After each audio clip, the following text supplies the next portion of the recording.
A cultura indígena é presente em nossas vidas. Então nós não podemos desprezar.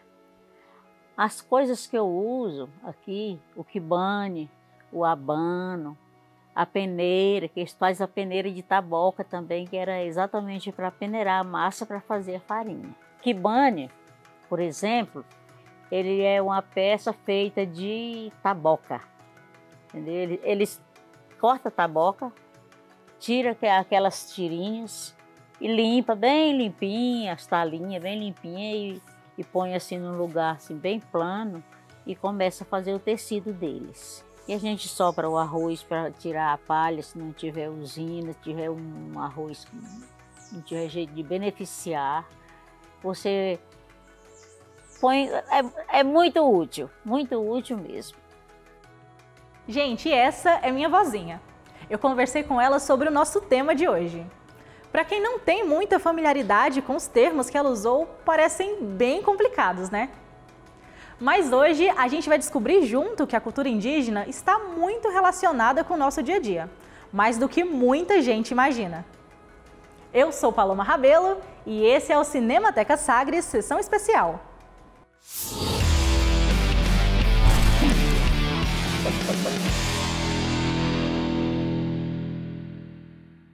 No programa de hoje, eu apresento para vocês mais um documentário do Instituto Unibanco. Os diretores venceram o edital Conexão Juventudes e nos trazem um pouco do cotidiano de jovens durante a pandemia da Covid-19. As produções abordam temas como situação dos estudantes imigrantes, a educação indígena e afrocentrada, a falta de acesso à internet, violência urbana, entre outros. Os temas conversam com a Agenda 2030 da Organização das Nações Unidas, a ONU, mais especificamente com o Objetivo de Desenvolvimento Sustentável número 4, que fala sobre educação de qualidade. E hoje nós vamos falar do documentário Antes do Livro Didático, o COCAR, dirigido por Rodrigo Sena. Nós vamos conhecer juntos a juventude potiguara, da cidade de Canguaretama, no interior do Rio Grande do Norte. A comunidade indígena do Catu vive em 2 municípios, Canguaretama e Goianinha. A comunidade foi desvinculada das suas raízes indígenas ao longo de um processo de opressão e invisibilidade. Na comunidade existe uma escola que oferece uma turma do 1º ao 5º ano do Ensino Fundamental 1. As aulas do Ensino Fundamental 2 acontecem fora da comunidade do Catu. Vamos acompanhar um trechinho do trailer. Entrou um novo vírus, coronavírus, aí a gente paramos de estudar por causa se protegemos da nossa saúde. No começo foi um pouco difícil de aprender, porque ninguém tem esse hábito de estudar em aula remota. Gente, esse é o Leandro, de 17 anos de idade. Ele mora na comunidade indígena do Catu, que fica no litoral sul do Rio Grande do Norte. Além dos desafios para conseguir estudar numa escola fora da comunidade e da precariedade do ensino remoto com a pandemia, o Leandro e outros adolescentes indígenas sofrem preconceito fora da comunidade. Índio usando roupa? Índio que não mora na floresta? Frases como estas enfraquecem o sentimento de identidade, colaborando inclusive para que muitos alunos acabem desistindo de estudar fora. A comunidade indígena do Catu e a comunidade indígena Amarelão, retratadas no documentário, são da etnia potiguar, ou potiguara. Na língua tupi, significa comedor de camarão. Pessoal, mas antes da gente fazer esse mergulho nos assuntos trazidos pelo filme, eu te convido para conhecer algumas curiosidades sobre o estado em que ele foi gravado. É no Rio Grande do Norte que está o maior parque eólico do Brasil. Isso fez com que a cidade de João Câmara recebesse o título de Capital Nacional dos Ventos. Lá existem 29 parques eólicos, com 327 aerogeradores. E o Rio Grande do Norte também é conhecido pelo turismo, o artesanato, o folclore e pela culinária. Influenciada por índios e portugueses, um dos pratos de maior destaque é a carne de sol com macaxeira. Bom, né? A macaxeira, como você já sabe, é a nossa mandioca, também conhecida como aipim em outras regiões do país. A mandioca é um dos alimentos mais usados pelos índios. Dela, eles fazem farinha, tapioca, o beiju e também algumas bebidas. Estes são costumes de uma população que é vítima de um apagamento histórico de seus valores, marcado pela violência contra seus povos e dificuldade de fazer valer seus direitos, assegurados pela nossa lei. De acordo com o censo de 2010, realizado pelo IBGE, existem cerca de 800 mil indígenas no Brasil. Existem 305 etnias e 274 línguas diferentes. Uma população que luta a cada instante na busca por respeito e dignidade.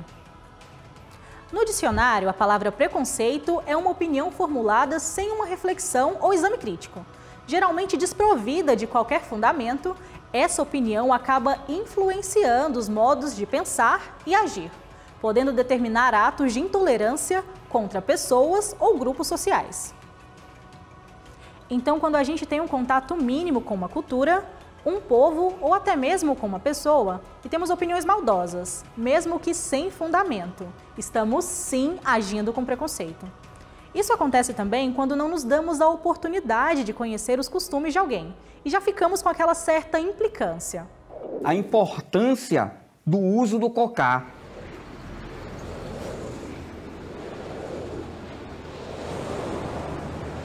As aulas vão voltar agora com o distanciamento social. A maioria do pessoal tinha vergonha, medo de dizer que era do Amarelão.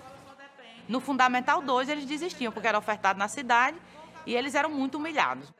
Então essa escola é uma conquista enorme para a valorização da identidade, para a promoção da educação dentro do território.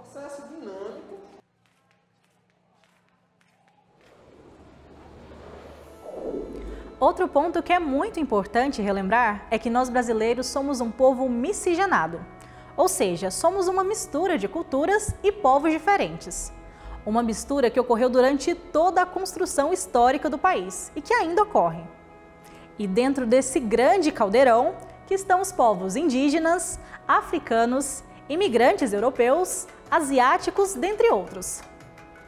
E não adianta pensar que estamos distantes das características desses povos, porque elas estão em todos os locais e se fazem muito presentes no nosso dia a dia.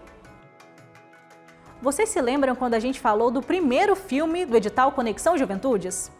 O documentário Onde Aprendo a Falar com o Vento mostrava, entre outras coisas, a importância da representatividade para crianças e adolescentes negros.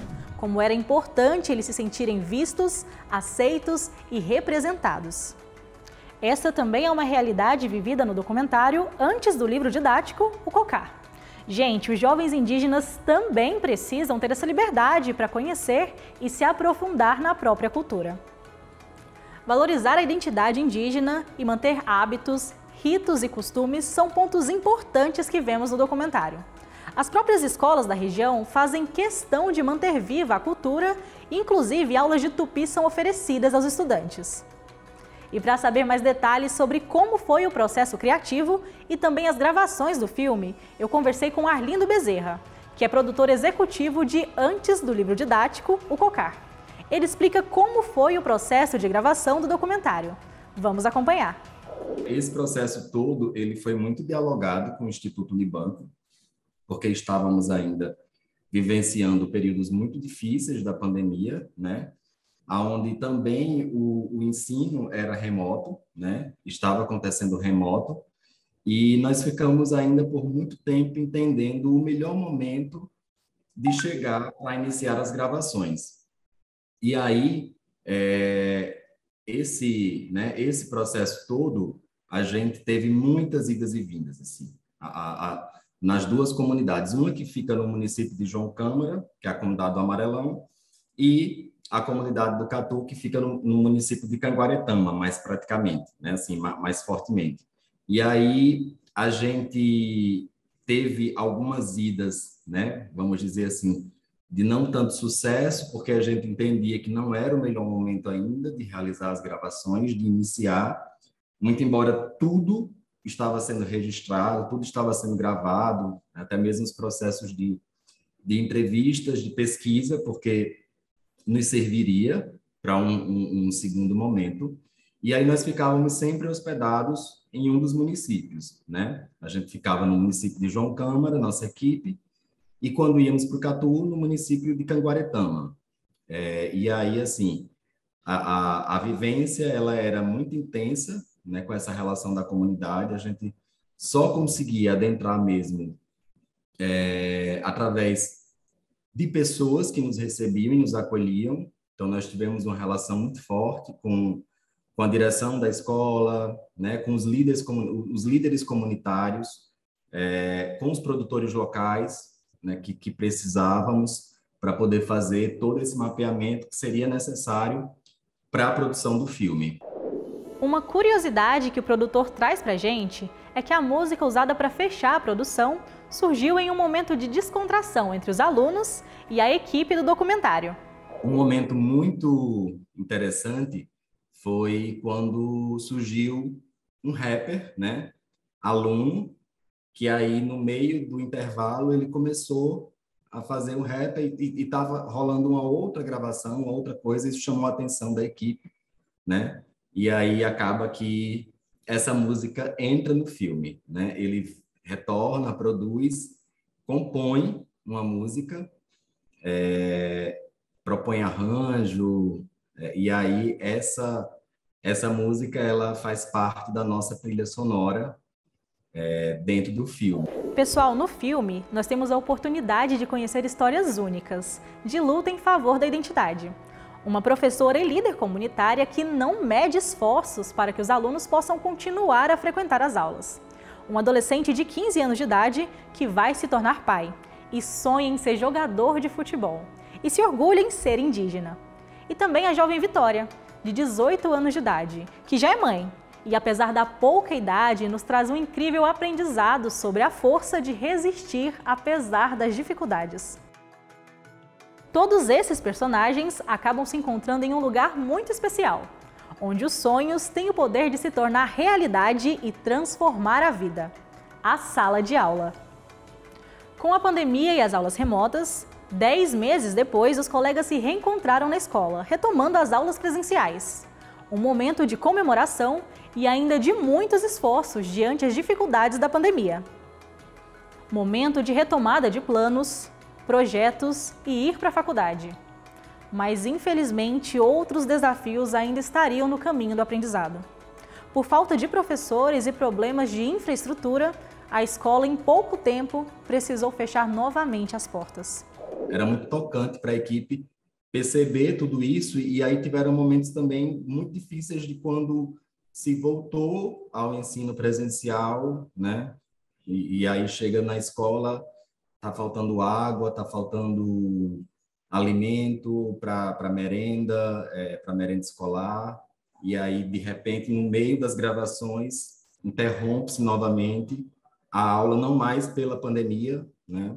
Mas agora por questões de estrutura mesmo da escola onde estávamos gravando. Os hábitos relacionados à cultura indígena são abordados na educação escolar dos Potiguara do Catu. Essa comunidade tem a única escola indígena reconhecida oficialmente no Rio Grande do Norte pelo Ministério da Educação. O idioma tupinambá, ou tupi antigo, é estudado com as crianças na Escola Indígena Municipal João Lino e Silva. Isso para fortalecer a identidade potiguara do Catu. A cultura de um povo se faz viva quando as gerações a abraçam. E nós brasileiros carregamos conosco a história indígena em nosso sangue. A tapioca que você come no café da manhã, a rede que você usa para descansar e o chá que você bebe para melhorar uma indisposição, por exemplo. Hábitos tão comuns, mas que só existem em nossas vidas pelas tradições indígenas na nossa sociedade. E que alegria ver minha avó compartilhar com a gente essas coisas simples que muitas vezes não percebemos que fazem parte do nosso dia a dia. É essa luta pela cultura, pelo direito à educação transformadora que fazem esse documentário tão especial. E aí, ficou curioso? Quer saber mais detalhes sobre esta produção? Então fique ligadinho, porque o filme Antes do Livro Didático, Cocar, vai ser exibido aqui na Sagres TV neste sábado às 11h30 da manhã. E eu tenho certeza que você vai aprender muito com essa produção. E assim termina o 4º episódio do Cinemateca Sagres Sessão Especial. Eu fico por aqui e até semana que vem. A paloma fala soluçando, Sabiá, eu tô te esperando. Sabiá, respondeu de lá, não chores que eu vou voltar.